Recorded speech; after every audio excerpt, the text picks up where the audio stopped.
Bismillahirrahmanirrahim. Assalamualaikum warahmatullahi wabarakatuh. Pemirsa yang dirahmati Allah, marilah kita simak ceramah dari Buya Arus Yasim dengan tema Allah hanya memandang kalbu. Sebelumnya marilah kita berselawat terlebih dahulu. Allahumma sholli ala Sayyidina Muhammad wa ala ali Sayyidina Muhammad. Selamat menyaksikan. Ibu, saudara-saudariku yang bukan Allah, bulan yang lalu kita mengkaji kitab Syu'abul Iman, cabang-cabang iman, bagian yang ke-7, yaitu mengimani hari kebangkitan. Lalu di situ kita gantung beberapa hal ya. Jadi nanti ketika kita dibangkitkan ada beberapa peristiwa nanti akan disebutkan di sini. Nanti kita gabung dengan cabang yang ke-8. Mari kita baca suratul Fatihah. Semoga Allah membuka hati pikiran kita semua berkah. Surat pembuka ala hadin niyah wal kulli niyatin salihah. Al-Fatihah. Bismillahirrahmanirrahim. Ya na'budu wa nasta'in. Shiratal ladzina an'amta 'alaihim.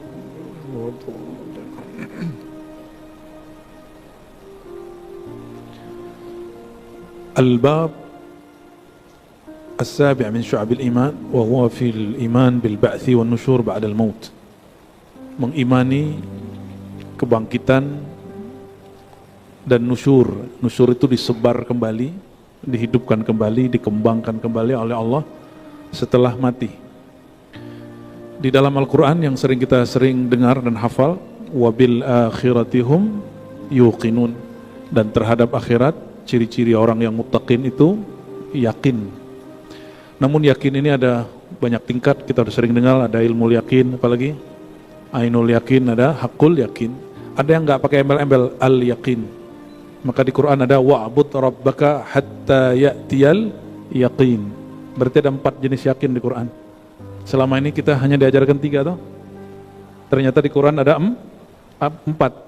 Kalau ilmu yakin, yakin berdasarkan pembuktian ilmiah.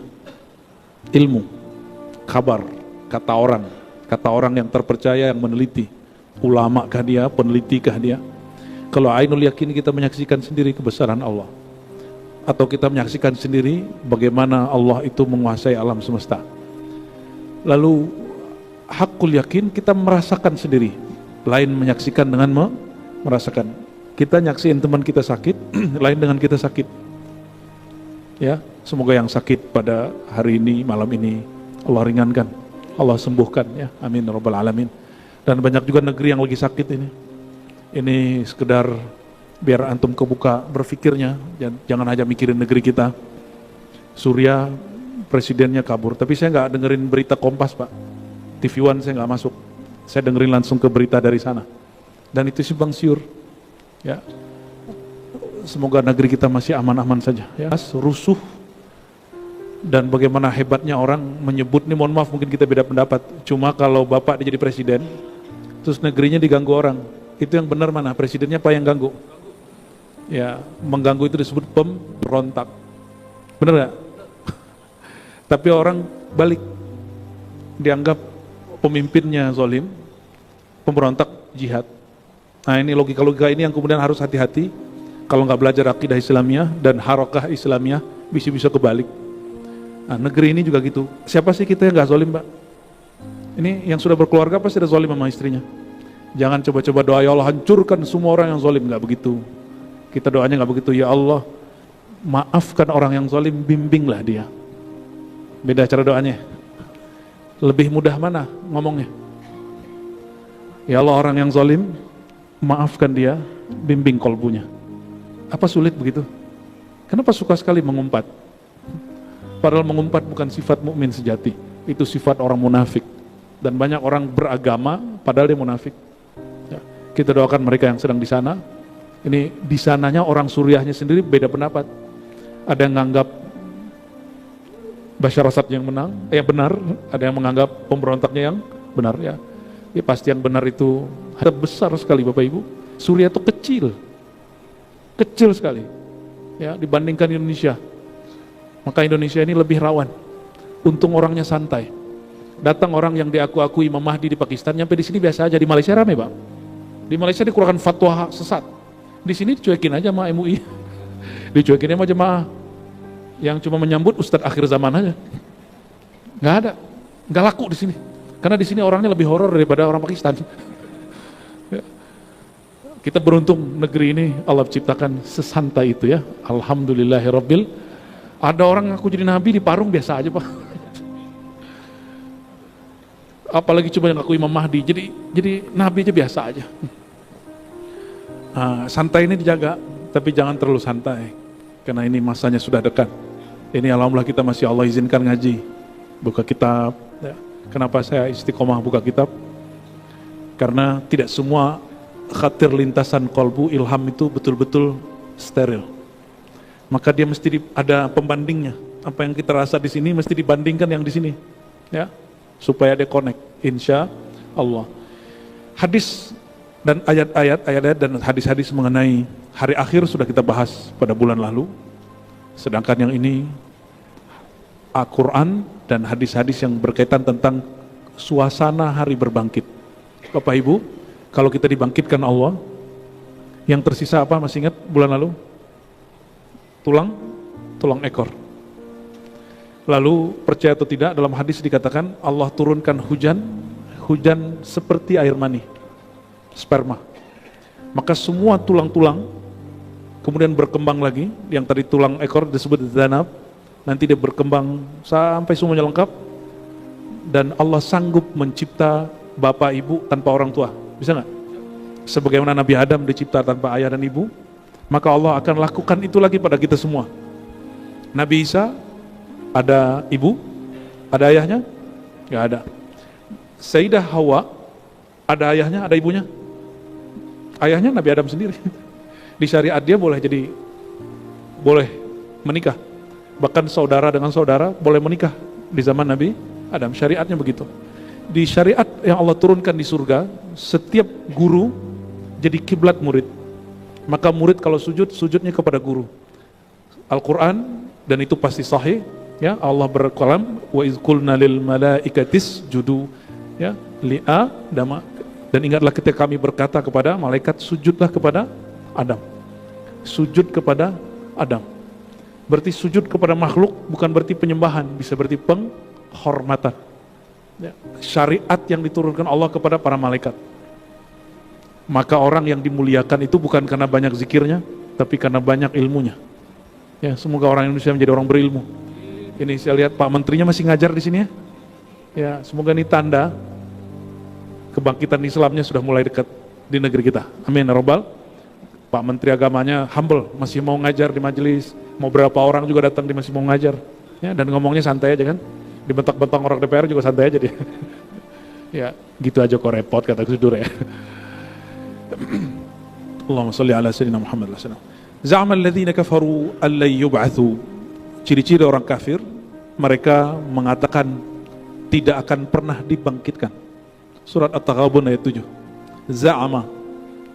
Apa arti za'ama? Menyatakan.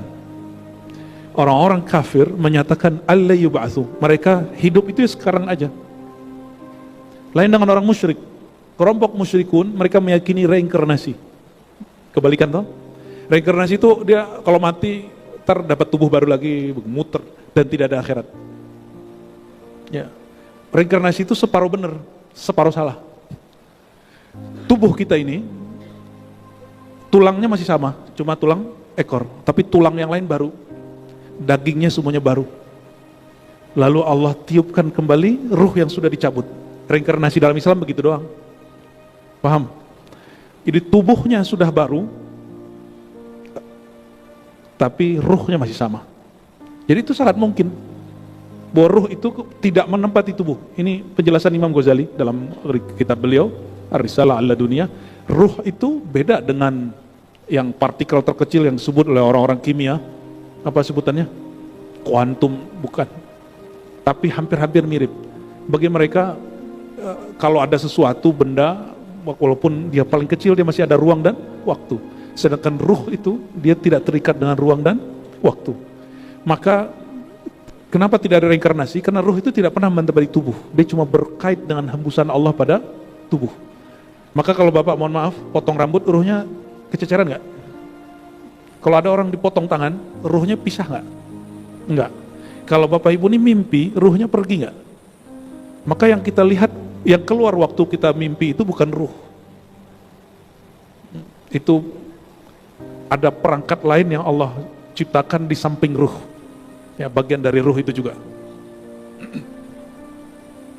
Jadi kalau orang kafir, apa kata mereka? Hidup itu ya di sini, makanya mereka akan sungguh-sungguh mendapatkan kemewahan dunia.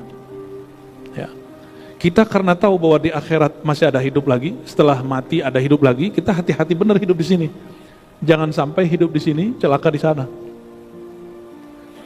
Lalu surat Al-Jathiyah, Qulillah yuhyikum thumma yumitukum. Katakanlah Allah lah yang akan selalu menghidupkan kamu dan juga akan selalu mematikan kamu. Jadi Allah itu setiap hari sibuk. Di tubuh kita ada miliaran sel itu mati setiap hari, beberapa ribu lalu diganti langsung oleh Allah SWT. Jadi di tubuh ini sifat hayat, sifat muhyi, mumit, Allah maha menghidupkan, Allah maha mematikan itu selalu bekerja dan berkembang terus. Makanya kita punya daki. Bapak Ibu punya daki nggak? Kecuali ini tubuh kita pasti ada dakinya. Daki itu adalah bagian kulit dan sel-sel kulit yang mati. Artinya ada kematian di tubuh ini. Ini disebut maut juz'i, kematian parsial. Nanti akan ada masa al-maut al-kulli, kematian semua tubuh kita mati. Ada yang mati separuh-separuh, itu yang jadi stroke. Tapi ada yang mati secara hukmi, itu orang tidur. Hukumnya mati, tapi dia belum mati. Coba cara tidur gimana? Lampu dimatiin, terus setel YouTube ya? Salah cara. Kalau mau tidur gimana caranya? Conditioningnya gimana? Radio yang proses namanya menenangkan diri. Itu disebut bahasa psikologinya conditioning. Nabi mengajarkan conditioning bukan menyerahkan diri kepada alam, tapi menyerahkan diri kepada Allah. Bukan menyerahkan diri kepada alam, tapi kepada Allah. Maka jangan manjakan diri dengan nonton sebelum tidur. Sebelum tidur nonton nggak apa, habis itu taruh doa. Dan coba perhatikan, ini setiap kita saya rasa wajib punya buku kalau santri ya. Ini nggak mungkin nyantri 6 tahun lagi kan? Anggap saja kalau ngaji itu lagi nyantri. Nyantri kalong sekali berapa? Lumayan lah itu. Ya, kata Kiai Ali Mustafa dulu, kami ini santri sampai mati. Maka beliau ketika ada fatwanya nggak relevan, dia langsung revisi. Mengikuti spirit Imam Syafi'i bahwa kalau ilmu kita nggak makul, tidak masuk akal dan tidak kuat, revisi segera. Jangan takut untuk merubah sesuatu dan minta maaf kalau salah, karena nggak ada orang yang betul-betul dosa. Nabi boleh keliru karena beliau manusia, tapi Nabi tidak mungkin salah dalam pengertian dosa. Afahasibtum annama khalaqnakum abatha wa annakum ilaina la turja'un. Ini biasa ayat dipakai ruqyah ini ya. Padahal ini apakah kamu mengira, hasibtum, kamu mengira, menghitung dirimu, menganggap dirimu, annama, kamu hanyalah khalaqnakum, kami ciptakan kamu abatha, sia-sia. Maksudnya yang kita buat ini nggak dipertanggungjawabkan, itu maksudnya. Apa kamu kira otak sebesar itu nggak ada tanggung jawabnya? Apa kamu kira telinga yang bisa mendengar itu nggak dipertanggungjawabkan? Maka dalam hadis yang Ibnu Majah, hadis Tabarani, hadis Abu Nuaim disebutkan, jangankan mata ini, kalian buang air aja dihisap. Nah, bener ya, orang kalau nggak bisa kentut aja mohon maaf, itu stresnya bukan main. Apalagi nggak bisa buang air, nggak ada yang sia-sia. Nanti itu ditanya, itu yang dibuang tuh asalnya dari mana? Makanannya apa, minumannya apa, baca doa nggak? Ditanya semua Pak. Berarti tenang, ini ada bocoran Pak. Kalau Allah yang hisap selamat, tapi kalau malaikat yang menghisap mirip-mirip yang dihisap temuan KPK sama BPK. Ada orang BPK nih. Ya. Kalau Allah menghisap, Allah itu Rahman dan Rahim. Tapi kalau malaikat menghisap, SOP-nya kaku. Kalau Allah, ya, oh masih ada nurku di dalamnya, jalan. Gitu. Maka Nabi berdoa dan mengajari Sayyidah Aisyah berdoa, bacalah doa ini, Allahumma hasibna hisaba yasira. Baca sebelum Assalamualaikum. Coba hafalkan, Allahumma hasibna, hisablah kami, hisaban yasira, dengan hisab yang ringan. Hisab yang ringan itu apa? Kalau lagi masuk imigrasi, dilihat, wah kayaknya orang soleh masuknya. Dan imigrasi paling enak Indonesia. Benar nggak? Imigrasi paling nyebelin Israel. Ya. Arab masih lumayan lah, Assalamualaikum masih dijawab lah. Ya, ya itu karena kita ramai Pak. Tapi kalau di Israel, kita cuma telat ngeluarin paspor, itu langsung dia, kamu kiri, gitu. Itu ustadz teman kita buang air kecil di celana Pak. Dan gaya lagi, periksaannya sampai 7. Kalau bisa dipersulit, ngapain dipermudah? Dasar Bani Israel. Pantesan para nabi banyak dagangan mereka ya, karena mereka sulit sekali diatur. Ya. Dan Bapak Ibu, kejadian di Gaza, Gaza ini Syam, Palestina. Sahabat dari Palestina namanya Tamim Ad-Dari. Itu yang bawa cerita kisah pertemuan dengan Dajjal di suatu pulau. Kira-kira dia ngelaut di mana itu? Ya, orang Palestina. Maka Palestina itu simbol akhir zaman. Syam, habis Palestina Libanon. Libanon sekarang Suriah. Tinggal satu negara lagi, Yordan, tempat Ashabul Kahfi. Satu negara lagi sudah. Kalau sudah, berarti emang dia sudah keluar. Ya, tapi keluarnya bukan di situ Pak. Cuma nanti Nabi mengatakan Dajjal itu nanti dibunuh di Syam. Ada satu pintu yang hanya Nabi Isa dan Imam Mahdi yang tahu. Beruntung kita kalau nanti jadi pasukannya. Cuma jangan belagu.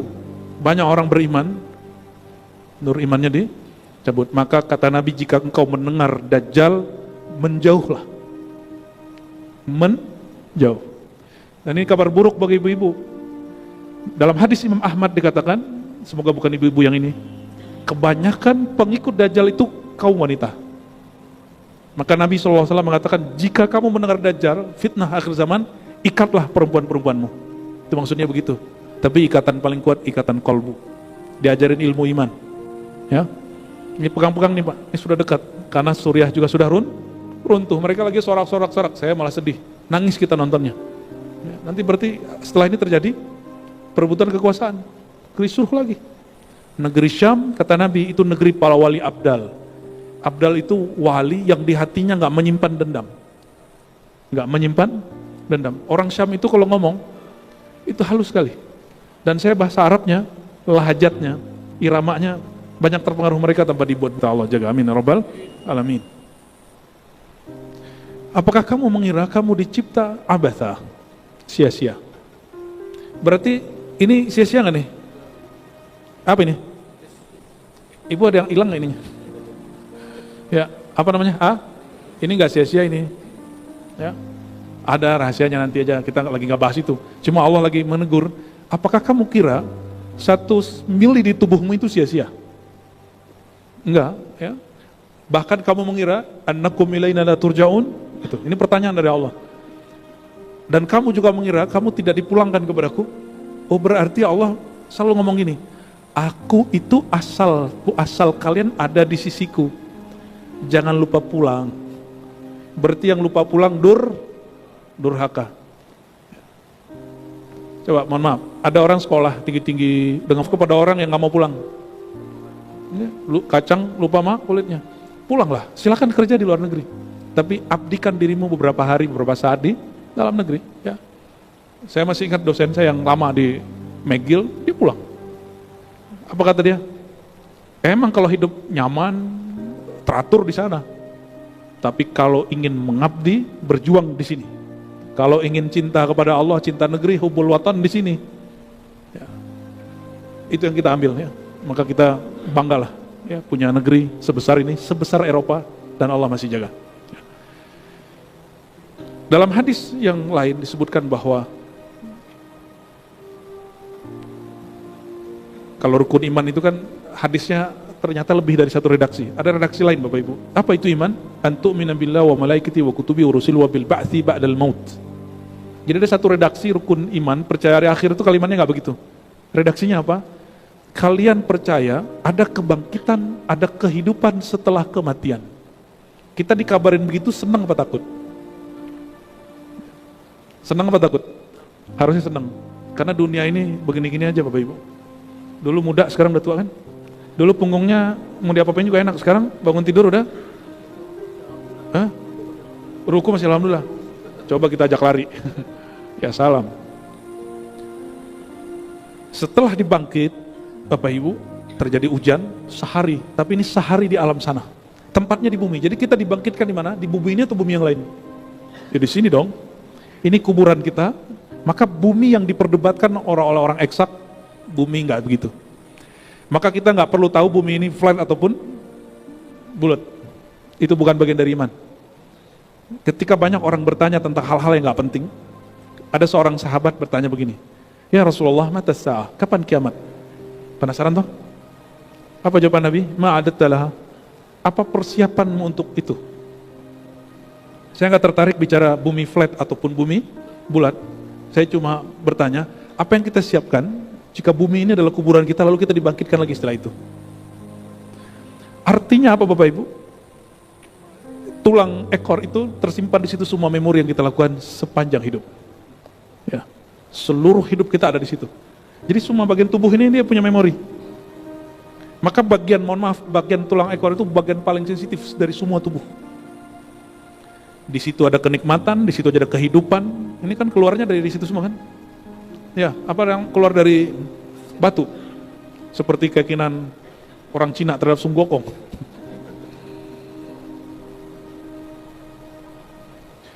Setelah hujan sperma, maka Allah ciptakan kembali, Allah kembalikan yang sudah pernah ada. Maka jika ada orang tanya, masa orang mati bisa hidup? Jangankan orang yang sudah mati, yang belum ada aja Allah adain. Itu logikanya, disebut kias aulawi. Apa istilahnya? Berarti Quran mengajarkan kias yang berbeda dengan kias Yunani kuno. Di kias Yunani disebut silogisme. Dia ada premis 1, premis 2, lalu kesimpulan. Contoh, ini contoh nih. Bapak Ibu ini ada keberadaannya di suatu tempat. Betul. Coba bayangkan ada makhluk tapi tidak bertempat. Bisa nggak? Mustahil? Mustahil. Saya tanya, Allah ada? Apakah Allah bertempat? Loh kok bisa membayangin sesuatu tak bertempat? Di mana berarti ada dong, bertempat dong. Ah, ini kalau pakai logika Yunani, belajar logika itu perlu Pak, bagi yang mau serius belajar akidah ya. Setiap yang wujud itu bertempat. Ternyata kalimat ini tidak selamanya benar. Yang benar, setiap benda bertempat. Kita bagian dari benda, maka kita bertempat. Allah bukanlah benda, maka Allah tidak itu logika Aristo yang kemudian diadopsi oleh ahli kalam ahli sunnah dan dijadikan sebagai dalil akal. Tapi Quran mengajarkan yang lebih canggih, namanya kias aulawi. Kias aulawi, jika begini aja bisa, apalagi itu. Itu dalil daripada Imam Ibn Rus mengatakan bahwa logika belajar mantik filsafat tidak haram bagi yang sanggup. Kalau nggak sanggup, nggak usah. Ya, baik. Setelah kemudian kembali, apa yang terjadi? Kita ngapain? Duduk-duduk nongkrong, cari kafe Pak, ngumpul-ngumpul terus bilang ngopi yuk gitu nggak? Enggak. Nah, kita pindah ke cabang yang ke-8. Surat Mutaffifin ayat 4 dan 5. Ala yazunnu ulaika annahum mab'utsuna liyaumin 'azim, yauma yaqumun nasu lirabbil alamin. Jadi kita itu nanti di hadapan Allah setelah dibangkitkan semuanya berdiri, nggak ada yang duduk, nggak ada yang sempat duduk. Jadi habis dicipta langsung yaqumu an-nasu lirabbil alamin, semuanya berdiri. Di akhirat tuh nggak ada orang yang duduk karena nggak ada capek. Tubuh kita disiapkan untuk menikmati sorga yang sangat nikmat atau menghadapi siksaan yang sangat berat. Tubuh itu, maka bukan tubuh ini. Tubuh ini kebakar atau kebentur, kepalanya mati. Di akhirat kepalanya dibentur-benturin, dibelah masih hidup. Berarti tubuh kita sudah beda. Yang sama cuma satu aja, tulang ekor. Itu reinkarnasi versi akidah Ahlussun.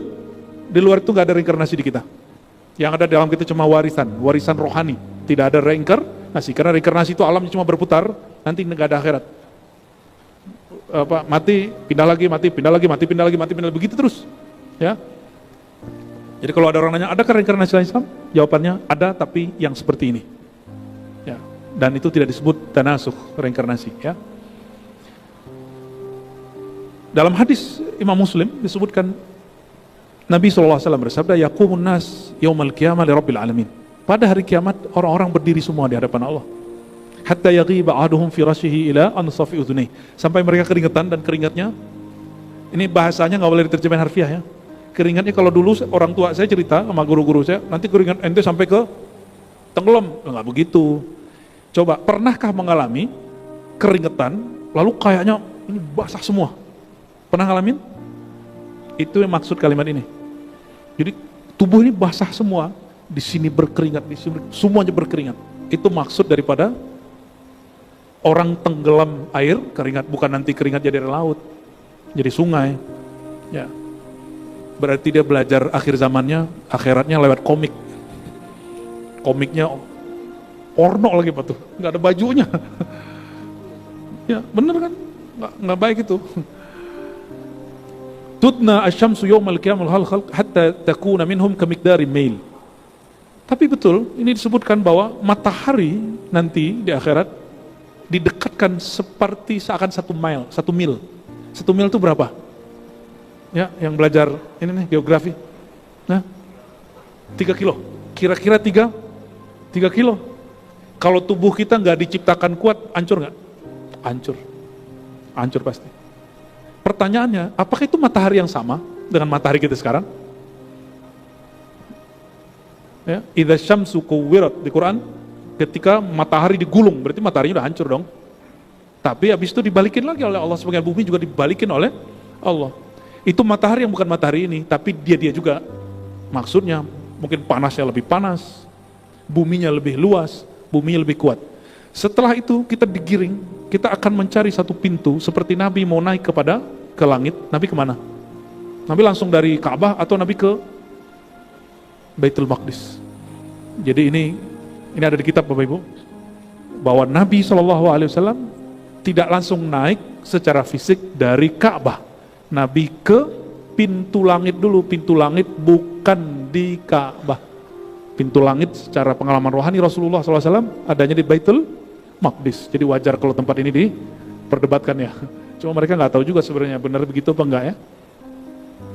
Nah nanti barulah diganti bumi yang bukan bumi ini. Jadi semua orang nanti ke sana, baru muncul bumi yang baru. Naik Pak, bukan bumi ini lagi. Nah, perjalanan itulah di situ nanti ada hisab. Jadi kita nanti padang mahsyarnya 2 kali. Ada padang mahsyar di bumi tempat kita mati ini, nanti berangkat ke bumi yang baru. Maka disebut dalam kitab Tazkirah Imam Qurtubi, Ardul Baida, bumi yang putih. Baru dengar? Selama ini ente belajar akhir zaman, akhirat baru dengar. Kurang piknik bener. Ahlus sunnahnya dipertanyakan ini ya. Dalam akidah Ahlus sunnah itu dibahas detail. Tapi emang saya pun baru paham benar 2019 ke sini. Ya. Dulu udah ngaji hadis belasan tahunnya nggak ngerti. Karena dulu belajar hadis itu mau debat, niatnya mau debat Wahabi. Bukan untuk diri. Maka saya minta ampun kepada Allah karena salah niat dalam ngaji. Ya. Ternyata saudara kita juga itu ya. Kata guru kami Syekh Hasan itu yang paling keras ngerti Wahabi, tapi apa kata beliau?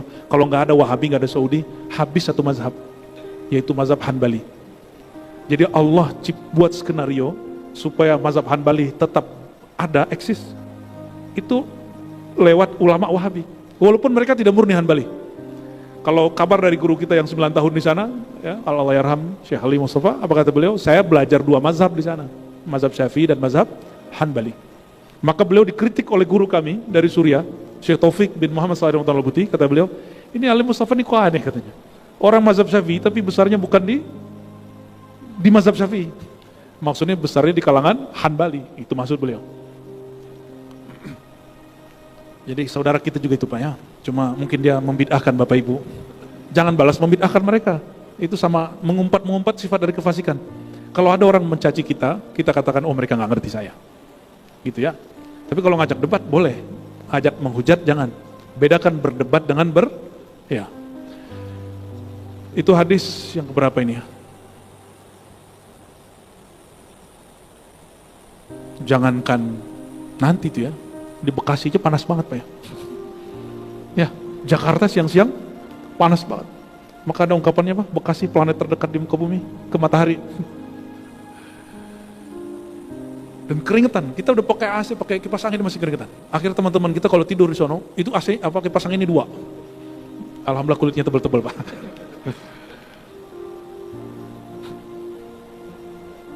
Ini banyak sekali ayatnya. Dikatakan di sini dalam hadis, ya. Pada perjalanan itu nanti orang-orang akan dihisap. Nah, ini saya ceritakan secara naratif saja. Di perjalanan itu masing-masing kita akan mengalami pemeriksaan yang lebih mengerikan dari KPK dan BPK. Ya, jadi yang bekerja di 2 instansi itu harusnya lebih soleh dari kita, Pak. Ya, dan mereka juga harus hati-hati. Mereka juga sedang dihisab oleh Allah Subhanahu wa taala, ya. Jangan karena ada unsur-unsur politik atau apa lalu melakukan sesuatu, ya. Terus setelah kemudian diperiksa, keluarlah buku. Nah, maka disebutkan di dalam surat Al-Insyiqaq ayat 7 sampai 12. Fa amma man utiya kitabahu biyamini. Adapun yang diberikan lewat tangan kanan, fasaufa yuhasabu hisaban yasira. Dia akan dihisab dengan hisab yang ringan. Wa yanqalibu ila ahlihi masrura. Nanti dia akan ketemu keluarganya dengan bahagia. Pertanyaannya, ini keluarga yang mana ini? Masing-masing kita itu sudah ada keluarga yang nunggu di surga. Sudah ada yang nunggu di surga. Ada keluarga ukhrawi, ada keluarga dari dunia. Ini yang dimaksud adalah keluarga yang di surga. Wa yanqalibu ila ahlihi masrura. Dia akan kembali ke keluarganya dengan wajah berseri-seri. Karena dapat rapor yang bagus. Dan sebaliknya kalau diberinya dari belakang, min wara amma man utiya kitabahu wara zahri fasawfa yad'u thubura wa yasla sa'ira. Kalau dari belakang, lu sini gitu. Enggak dihargai sama sekali, dan maka malah dimurkai. Maka orang ini yasla sa'ira, wajahnya asem, wajahnya galau, enggak usah aneh-aneh. Mau diperiksa sama BPK itu ekspresi orangnya gimana? Ayah Zaki ini. Itu mereka gimana? Ini lebih ngeri dari presiden, Pak, kalau lagi meriksa. Dia datang itu lebih menakutkan daripada polisi. Ya, itu orang baik-baik, sudah tanyain minum, semuanya. Ya. Itu malaikat nggak makan, nggak minum, nggak bisa disogok kayak kopi. Ya, nggak bisa sama sekali. Maka kita, kata para ulama, jika Allah yang langsung hisab, kamu tidak akan dihisab yang berat. Karena Allah pasti menghisabnya dengan Rahman dan Rahimnya. Wa yasla sa'ira, lalu dia dibuang ke neraka. Neraka itu bahasa Arabnya banyak, salah satu istilahnya sa'ir. Cuma saya nggak bingung kenapa banyak kita keliru dan mengira, oh ada macam-macam surga, ada macam-macam neraka, ada neraka jahanam, neraka sa'ir. Bukan begitu. Jahanam itu bahasa Aramaik Suryani yang dipakai semuanya dalam bahasa Arab dan bahasa Ibrani. Jahanam, api artinya. Dalam bahasa Arab ada sa'ir, ada nar, ya, ada wel. Itu artinya sama semua. Unnar, nama-nama neraka. Neraka juga banyak namanya. Jadi satu neraka itu banyak namanya. Ada nama sa'ir, ada nama wel. Jadi dia apa amal kita namanya beda. Dia juga. Di dalam neraka itulah baru ada tingkatan-tingkatan. Nerakanya banyak nama. Waktu kita dulu buka kajian nama ruh, orang pada ngamuk-ngamuk. Yang ngamuk ustadz juga kan lucu juga. Dia nggak nemu bilang aja saya nggak ketemu, nggak usah sok tahu. Karena saya ketemu kitabnya, saya ketemu dalilnya, ketemu ulama yang mengatakan ada nama ruh, namanya isim ghaib. Ada ulama dan itu imam Thariqah, imam Ahlussunnah yang dipuji oleh imam Ahlussunnah yang lain. Maka kalau kita nggak tahu adabnya apa, cukup katakan saya tidak mengerti. Ya, ini adabnya. Kalau antum beda faham sama teman, terus kita nggak cocok nih. Menurut kita dia salah nih. Cukup katakan apa? Oh saya nggak mengerti yang kamu amalkan. Itu cukup. Kalau Imam Bukhari bilang nggak tahu, berarti hadisnya nggak ada. Kalau antum bilang hadisnya nggak tahu, hadisnya ada nggak? Ya, Imam Bukhari hafal 500.000 hadis. Terus dia ngomong, la adri, saya nggak tahu hadis ini. Berarti itu indikator hadisnya ada apa nggak ada? Nggak ada hadisnya. Kalau antum nih ngomong nggak ada, itu hadisnya nggak ada apa ada? Ada lah. Ada di sini yang pernah hafal 40 hadis, 42 hadis? Enggak ya? Enggak. 42 hadis. Enggak ada kan? Tuh gimana mau hafal 400.000, 500.000. Ya, paling hadasnya yang sebanyak 500.000. Ini masih banyak Bapak Ibu. Nah, nanti di bulan depan insya Allah kalau umur kita panjang akan ada dialog. Jadi nanti bertemu Allah itu ada macam-macam. Ada bertemu kalam, ada bertemu wajah, ada bertemu hisab. Nanti akan ada bertemu kalam. Kita cuma dengar kalamnya, tapi kita nggak ngeliat dia. Itu di padang mahsyar saat orang akan dihisab. Dan masing-masing orang dia mendengar dengan rasa yang beda. Kita nih masing-masing, Allah berkalam sekali kalam, tapi kita cara nangkapnya semuanya beda. Ada yang ketakutan, ada yang bahagia, padahal kalamnya sama. Kalamnya satu. Ya, semoga kita termasuk yang bahagia itu. Amin ya rabbal alamin. Insyaallah kita lanjutkan di bulan depan. Allahumma sholli ala sayyidina Muhammad. Satu pertanyaan yang dari TikTok, tafsir mimpi yang ada di dalam kitab tafsir Ahlam itu apakah benar semua? Oke. Tafsir mimpi. Jangankan tafsir mimpi, tafsir Quran aja belum tentu benar. Yang benar itu Qurannya. Mimpinya mungkin benar, tapi tafsirnya belum tentu benar. Tafsir mimpi atau juga disebut takbir mimpi. Mimpi bahasa Arabnya ru'ya. Ru'ya itu dari arti pandangan tapi bukan pandangan mata. Sadar. Itu disebut ru'ya. Kalau memandang dengan kasat mata ru'ya. Maka kalau kita mau bulan puasa disebut ru'ya.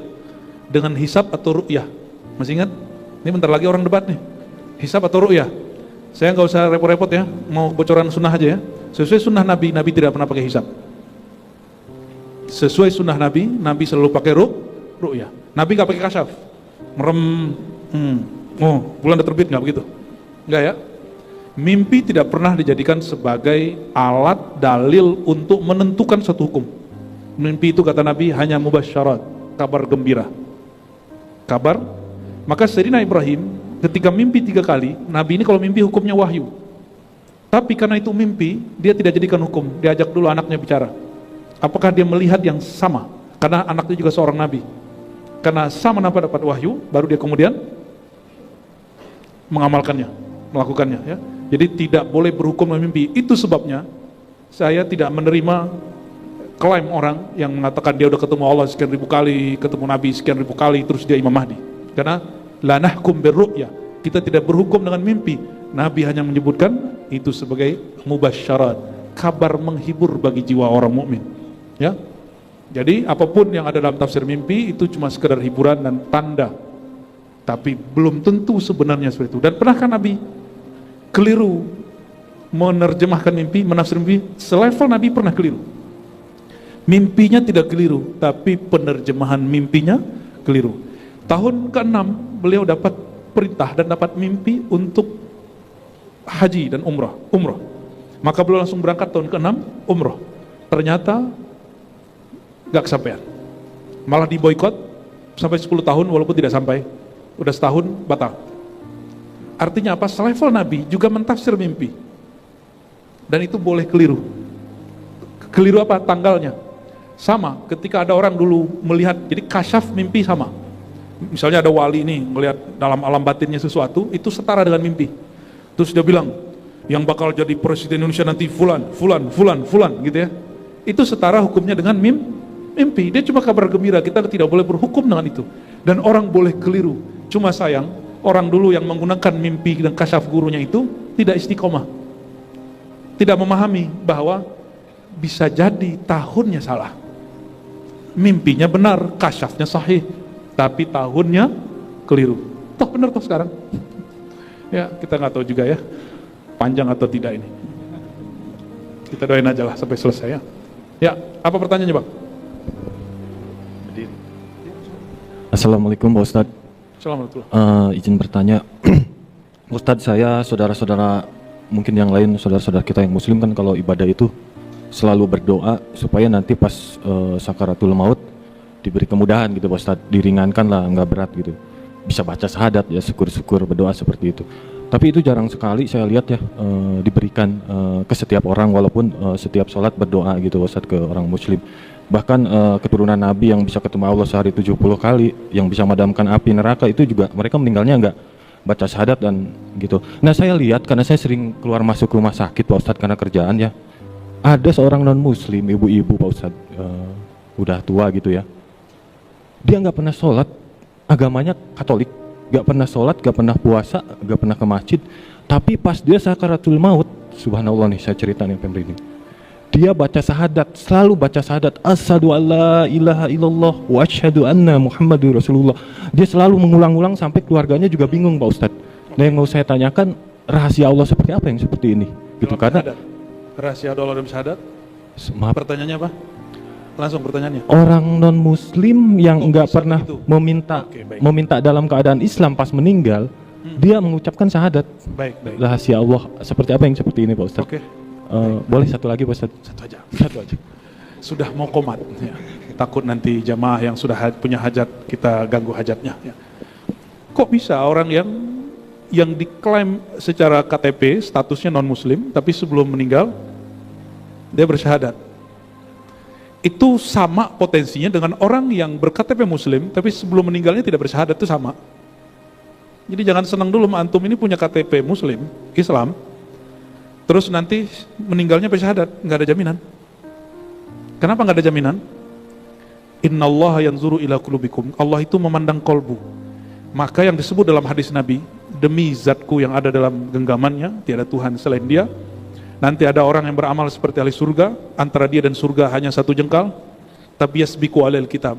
Ketetapan Allah sudah berlaku. Apa yang berlaku? Allah memandang kolbu, bukan memandang KTP.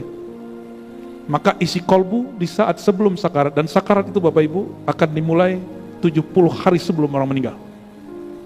Berarti 2,5 bulan.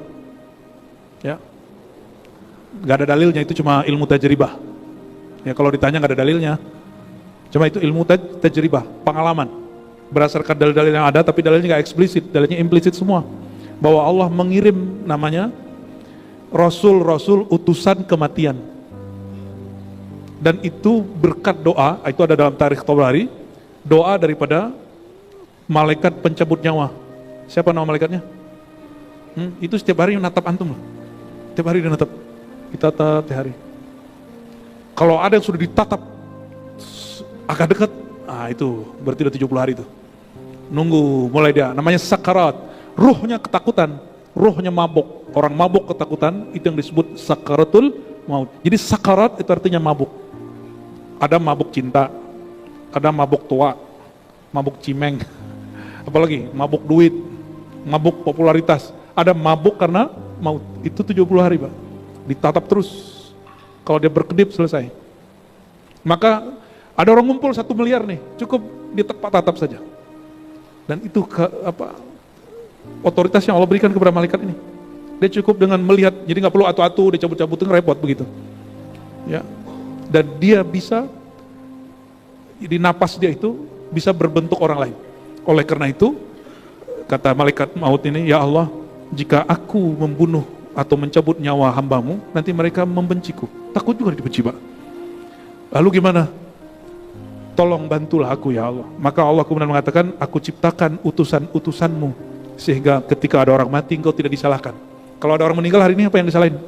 Sakitnya apa, gitu kan? Tuh, sayangnya Allah sama malaikat maut. Nggak ada orang ngomong gini, jahat bener malaikat maut, lagi sayang-sayangnya diambil, kan nggak ada kan gitu. Nah ini resenya. Dan maka besar kemungkinan si ibu itu KTP-nya belum ganti, tapi dia sebenarnya sudah muslim. Ya, saran saya kepada kita semua dan untuk kami sendiri, amalan kita sebelum beramal apapun setiap hari mulai dengan syahadat.